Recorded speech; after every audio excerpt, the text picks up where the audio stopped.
مراد سعید کے جو ایک کنٹینجنٹ تھا اس کو اسپیشل ٹاسک دیا گیا تھا، وہ اس کنسپریسی میں شامل تھا اور وہ اس کو لیڈ کر رہا تھا، ورنہ انلیگل افغان شہریوں کا کیا کام، ورنہ دہشت گردوں کا، ورنہ وارداتیوں کا، ڈکیتوں کا کیا کام کہ وہ اس جتھے کے ساتھ آئیں۔ جتنے لوگ فرنٹ لائن سے پکڑے گئے ہیں کوئی ایک مہذب شہری نہیں ہے۔ سیاسی ناکامی کو چھپانے کے لیے لاشوں کی ایک سیاست جو آپ نے شروع کی ہے، یہ ایک غیر قانونی پرتشدد احتجاج تھا، اور یہ اس میں غیر قانونی طور پہ اسلحہ لایا گیا تھا، بلا اشتعال فائرنگ کی گئی تھی، اور اسٹیٹ نے اور لا انفورسمنٹ ایجنسیز نے حد الوسع جو ہے وہ ریسٹرینٹ شو کی۔ مراد سعید وزیر اعلیٰ ہاؤس پشاور میں روپوش ہے۔ مراد سعید باقاعدہ احتجاج میں شریک تھا، 7 تربیت یافتہ جتھے تھے۔ مراد سعید کو اسپیشل ٹاسک دیا گیا تھا، ان کا مقصد لاشیں گرانا اور امن و امان خراب کرنا تھا۔ پوری دنیا میں احتجاج ہوتے ہیں، کہیں AK-47 دیکھی ہے، یہ جدید اسلحہ اور غلیلے بھی لے کر آئے۔ احتجاج میں 45 بندوقیں برآمد کی ہیں۔ اندھا دھند فائرنگ مظاہرین کی جانب سے کی گئی۔ تحریک انصاف کے احتجاج میں 37 افغان شہری تھے۔ اپنی ناکامی چھپانے کے لیے جھوٹی کہانیاں بنائی گئی۔ شرمندگی مٹانے کے لیے لاشوں کے حوالے سے جھوٹا پروپیگنڈا کیا جا رہا ہے۔ مظاہرین کے سامنے کھڑے ہونے والے کسی اہلکار کے پاس اسلحہ نہیں تھا۔ کوئی ایک ویڈیو دکھا دیں جس میں سیدھی فائرنگ ہوئی ہو۔ عطا تارڑ کا PTI کو چیلنج۔ ریاست کبھی گھٹنے نہیں ٹیکتی، ریاست کا کام ہی عملداری نافذ کرنا ہوتا ہے۔ کرب میں کوہرام مچا ہوا ہے، لیکن ساری توجہ سیاست پر ہے۔ احتجاج میں فرنٹ لائن پر پکڑا جانے والا کوئی ایک مہذب شہری نہیں ہے۔ عطا تارڑ۔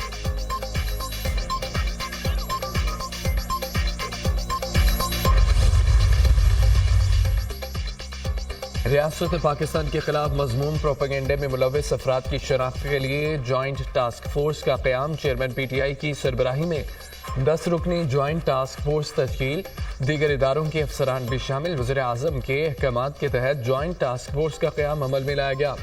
حالیہ دنوں میں دہشت گردی کے واقعات کے پیش نظر ریاست پاکستان اور سیکیورٹی فورسز کے خلاف گمراہ کن پروپیگنڈا جاری ہے۔ شرپسند عناصر سیکیورٹی فورسز کے حوالے سے گمراہ کن پروپیگنڈے میں ملوث۔ جوائنٹ ٹاسک فورس حالیہ احتجاج کے پیش نظر جھوٹا پروپیگنڈا کرنے والے عناصر کی نشاندہی کرے گی۔ ٹاسک فورس 10 روز میں سفارشات مرتب کر کے حکومت کو پیش کرے گی۔ پاک فوج کا پرتشدد ہجوم سے براہ راست کوئی ٹکراؤ نہیں ہوا اور نہ وہ اس کے لیے تعینات تھے۔ پولیس اور رینجرز نے پرتشدد ہجوم کو منتشر کرنے کے لیے مہلک اسلحے کا استعمال نہیں کیا۔ PTI احتجاج اور اس کے خلاف کارروائی پر وزارت داخلہ کا بیان سامنے آ گیا۔ مظاہرین نے سنجانی کے بجائے اسلام آباد کے ریڈ زون میں داخل ہو کر قانون کی خلاف ورزی کی۔ 1500 شرپسند براہ راست مفرور اشتہاری مراد سعید کے ماتحت سرگرم تھے، جو خود بھی ہمراہ تھا۔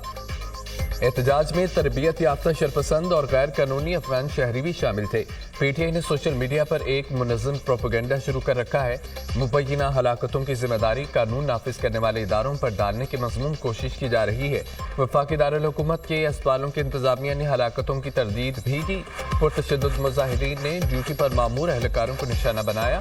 اسلام آباد میں چیک پوسٹ پر ڈیوٹی پر متعین 3 رینجرز اہلکاروں کو گاڑی چھڑا کر شہید کیا گیا۔ پرتشدد مظاہرین نے ایک پولیس اہلکار کو بھی شہید کیا۔ قانون نافذ کرنے والے اداروں کے 232 اہلکار زخمی بھی ہوئے۔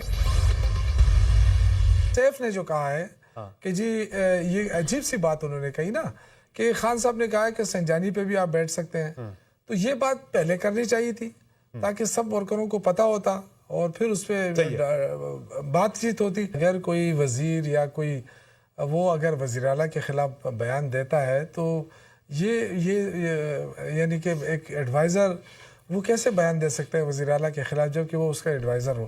دیکھیں یہ فیصلہ پارٹی کرے گی، یہ کسی انڈیویجول کا فیصلہ نہیں ہو سکتا، نہ ہی اتنا بڑا فیصلہ سوائے عمران خان کے وہ جب بھی کال دیں گے، لیکن اس پر مشاورت ہوگی۔ مراد سعید اگر اسلام آباد میں تھا تو گرفتار کیوں نہیں کیا گیا؟ خیبر پختونخوا حکومت کے خلاف سازش ہو رہی ہے۔ مانتا ہوں مرکزی لیڈرشپ کے درمیان کوارڈینیشن نہیں تھی۔ پشاور موڑ اٹک پل پر ہی بیٹھ جاتے تو حکومت گھٹنے ٹیک دیتی۔ ڈی چوک جانے پر مرکزی قیادت کو سٹینڈ لینا چاہیے تھا۔ بشرا بی بی کا بہت احترام کرتے ہیں، فیصلے اب پارٹی کرے گی۔ جماعت میں کوئی فیصلہ فرد واحد نہیں کرے گا، نہ کسی کا پریشر برداشت کریں گے۔ اگلی کال جلد مشاورت سے دی جائے گی۔